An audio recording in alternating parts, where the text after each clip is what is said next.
O Senhor esteja convosco.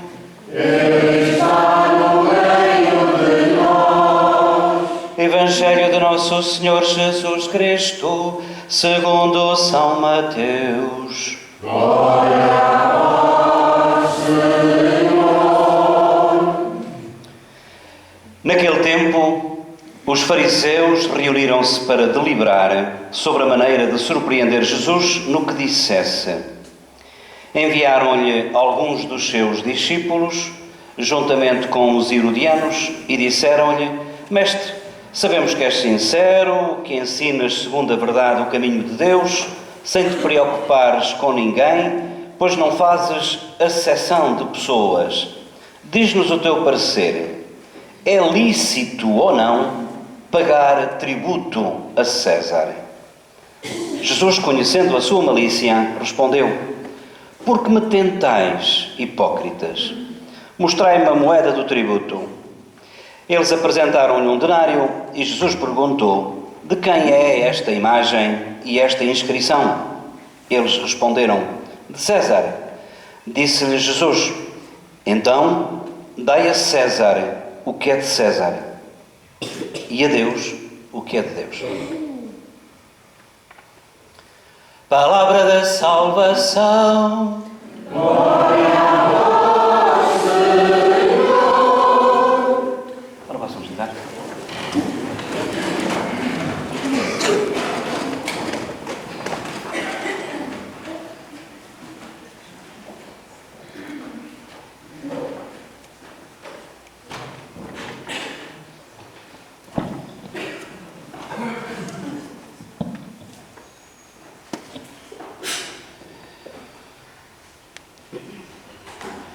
Então, mais uma vez, para todos, muito bom dia, sobretudo para aqueles que não só residem aqui nesta nossa paróquia de Santo Adrião Diós da Ribeira, como também para outros que, sendo de outras paróquias, particularmente da paróquia de Nossa Senhora da Assunção, de alguns lugares, e também de outras localidades que não a paróquia de Espinhel, que também estão aqui hoje. Já agora também uma saudação muito amiga e especial para a Soraya, que está hoje a começar a acolitar pela primeira vez, assim como também para a Juliana, que também faz parte desta nova equipa, que conjuntamente com a Beatriz e com a Ana e com o João Pedro formam, portanto, o corpo do acolitado renovado aqui na nossa paróquia. Acho que é um bom sinal, significa de facto também que estas coisas significam ou indiciam que também há crescimento noutras linhas e, portanto, noutra linha. E, portanto, penso que é muito importante e admiro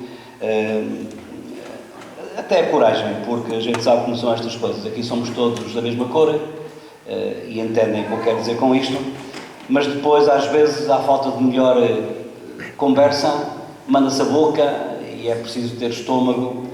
E é preciso, de facto, ter estaleca para poder, de facto, dar este passo em frente. Portanto, parabéns para elas e para eles. Também eu pedi ao Jaime que gravasse esta intervenção, esta partilha, porque depois também a irei partilhar nas redes sociais, Facebook, Twitter, também no YouTube, Facebook, portanto, no meu canal de televisão, 190619, e, portanto, para todos aqueles que nos vão ver mais tarde e ouvir, também uma palavra amiga aqui da paróquia de Diós da Ribeira, que fica no arciprestado de Águeda e na diocese de Aveiro. Ouçam, eu com estas introduções espero não demorar muito tempo. Eu quase me atrevo a dizer que se calhar são maiores as introduções do que o desenvolvimento.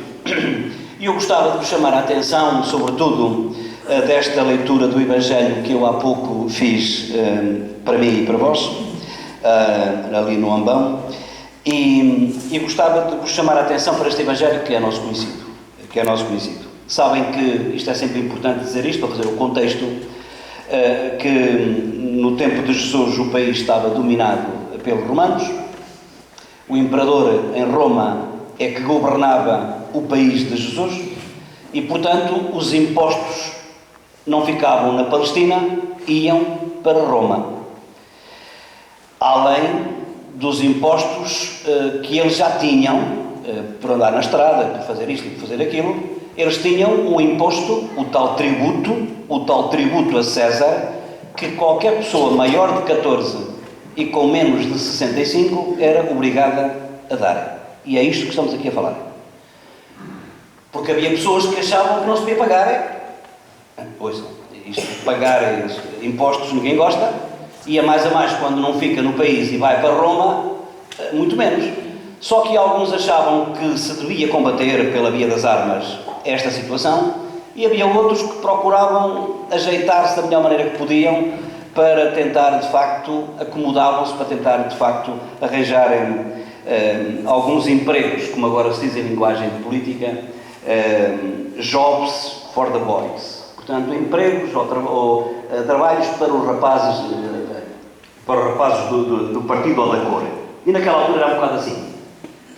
E então acontece este episódio que, reparem quem é que vai ter com Jesus. Naquele tempo, os fariseus reuniram-se para deliberar sobre a maneira de surpreender Jesus. Portanto, no fundo, esta gente é falsa. Esta gente não está interessada em saber. Esta gente não está interessada em ser esclarecida. Esta gente está interessada em surpreender, em armadilhar, em apanhar em flagrante Jesus. Os fariseus reuniram-se para deliberar sobre a maneira de surpreender Jesus no que dissesse. E então enviaram-lhe alguns dos seus discípulos, dos fariseus, juntamente com os herodianos. Ora, como a própria palavra indica, herodianos eram aqueles que eram seguidores de Herodes, não é?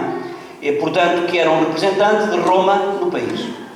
E então, mestre, e agora reparem a engraxadela que se dá, porque no fundo é de engraxadela que se trata. Sabemos que és sincero, então se eles ao fim e ao cabo estavam ali para surpreender Jesus, esta conversa, que até parece muito polida, muito delicada, muito simpática, na prática o que eles queriam era dar uma rasteira a Jesus. Sabemos que és sincero, que ensinas segundo a verdade o caminho de Deus, sem te preocupares com ninguém, não fazes acessão de pessoas, portanto, para ti todos são iguais. Dá-nos o teu parecer. É lícito ou não pagar tributo a César? Achas que devemos pagar ou não? E reparem que esta pergunta manhosa, porque é manhosa, é qualquer resposta que Jesus desse, e a gente já falou nisto noutras ocasiões, fazia com que Jesus Cristo ficasse preso por ter cão e preso por não ter, como a gente costuma dizer, porque se ele dissesse: sim senhor, temos de pagar impostos, porque é de lei, temos de pagar impostos, porque está a favor dos romanos, porque está a favor da ocupação, porque ele não é a favor do povo e por aí fora. Se Jesus dissesse o contrário, que não se deveria pagar, pois, por exemplo, está a fazer a evasão fiscal, como agora se diz, e portanto era preso por ter cão e preso por não ter. Até que depois foi este episódio que eu já há tempos, se bem se recordam, tive a ocasião de escalpelizar, mas que é importante que nós façamos também, que nós vejamos todas as implicações. Porque se na primeira parte até é mais ou menos pacífico aquilo que Jesus diz, na segunda parte é preciso irmos à Bíblia para saber aquilo que ele quer dizer. E então, quando pegaram na moeda, vocês sabem que a moeda as moedas têm uma cara, não tem? Tem uma cara da pessoa e tem do outro lado tem outras coisas. E então, então que moeda é esta? É a moeda de César. Então, se a moeda é de César, dai a César o que é de César, e depois diz: e a Deus o que é de Deus. A primeira coisa, e eu acho que isto é importante até para nós, podemos não concordar com isto ou com aquilo, pode ser mal aplicado ou não sei mais quantos, mas uma coisa é certa: o cristão tem o dever de pagar impostos. Se a gente critica porque é assim e porque é assado e porque isto está mal e porque não sei mais quantos, é dos impostos, não dos outros, mas de todos nós, que se podem fazer os caminhos, que se pode fazer de facto um ensino da maneira que ele está, que se pode fazer, que podemos ter acesso à saúde e por aí fora. Portanto, dizer que eu não pago para o Estado como se o Estado fosse alguma coisa lá de cima, o Estado somos nós. O Estado somos nós. E portanto, eu diria assim, é um pecado grave fugir aos impostos. eu sei que é pouco simpático, até porque todos nós sabemos o que nos custa e sabemos quanto é que nos tiram, mas de facto é daqui, do contributo de cada um, que saem as beneficiações, as vantagens para todas as pessoas. Portanto, quanto a isso, acho que pode não ser muito simpático estar a dizer isto, mas isto é assim. E as coisas têm nome. O cristão é convidado a comparticipar, aquele que tem rendimentos, para que todos possam usufruir de melhores condições, nas diversas áreas. Na educação, como digo, na saúde, na sociedade, onde quer que estejamos, onde quer que nos posicionemos. E, portanto, é aquilo que Jesus diz: dai a César o que é de César. É, portanto, um convite a que nós também nos obriguemos aos nossos deveres cívicos. Não é só direitos, também temos deveres. E este é um deles. Mas quando Jesus diz: e a Deus o que é de Deus, é caso de perguntar: então o que é que Jesus quer dizer com isto? Dai a Deus o que é de Deus. O que é de Deus? E então temos que ir ao exemplo que ele deu. Se de facto ele pega na moeda e pergunta: de quem é esta cara? É de César. Então, se já que tem esta moeda tem a cara de César, dai a César o que é de César. E a Deus o que é de Deus. Qual é a coisa, qual é ela, até parece uma adivinha, que tem a imagem de Deus? Para isso vamos à Bíblia, ao primeiro livro da Bíblia, o livro do Gênesis. Todos nós conhecemos o relato da criação, que foi que Deus criou o mundo e o homem, até diz que foi com barro, que é uma maneira de explicar às pessoas daquele tempo que trabalhavam na terra, mas também disse outra coisa, noutra passagem a seguir: e Deus fez o homem e a mulher à sua imagem e semelhança. Quer dizer, é o homem que tem a imagem de Deus estampada. A imagem da dignidade divina está no homem. Portanto, dai a Deus o que é de Deus. E então o que é Deus? Dar a Deus o homem? Não. Como Jesus também diz, tudo o que fizeres ao mais pequenino dos meus irmãos, a mim o fazeis. O fazer o bem ao outro é fazer bem a Deus. E portanto é dar a Deus aquilo que de facto é de Deus.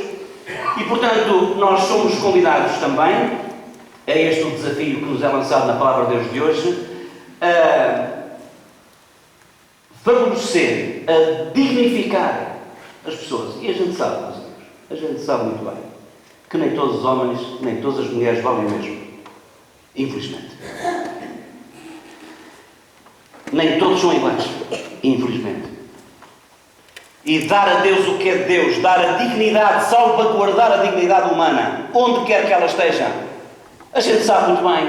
Há pessoas que não são pessoas. Há pessoas, infelizmente. Há homens que não são homens. Há mulheres que não são consideradas mulheres. Porquê? Porque só tiveram o azar de nascer onde nasceram. Na Libéria, onde há o ébola. Na Síria, onde há aquelas guerras todas e mais alguma. E agora eu pergunto: alguma vez a gente se preocupava com os 4.000 que já morreram de ébola, se a ébola agora nos estivesse já perto de nós em Espanha? A gente ouve aquilo e tal, 4.000, 100.000, 20.000, 30.000 e não sei mais quantos. E esquecemos de que, de facto, estamos a falar de pessoas iguais a nós, com a mesma dignidade. Mas será que tem? Aqui, a gente sabe como é que é. Ainda hoje, ao ir para cá, via na televisão que houve um acidente em Espanha, morreram 3 pessoas, ou coisa assim. Eram 2 autocarros que chocaram, 3 pessoas. Não estamos a falar de... Penso que eram 3 pessoas. Como? É, não é? Sim, pronto, o que seja. Mas não estamos a falar de 40.000. E estão a ver? Isto aqui é notícia. E os 40.000? Só porque tiveram azar de não nascer numa terra de petróleo? Só porque tiveram azar de não nascer aqui neste cantinho da Europa? Por isso é que Jesus nos diz: dai a Deus o que é de Deus. Mesmo que esta gente muitas vezes não seja considerada gente. Mesmo que de facto não vivam nesta terra onde de facto temos democracia e liberdade. Eu penso que é um bocadinho por aqui. Está o sino a pedir-me a dizer que está na hora, eu iria de facto terminar mesmo. Iria pedir ao Senhor que nos ajudasse, não só nesta participação cívica, dando a César o que é de César, neste caso ao Estado o que é do Estado, porque ao fim e ao cabo reverte, e se não reverte deveria reverter, e então depois temos as eleições, mas que também possamos devolver a Deus o que é de Deus, o que significa criar as condições para que todos os homens sejam homens, para que todos, como eu gosto de dizer, tenham vida e vida com abundância.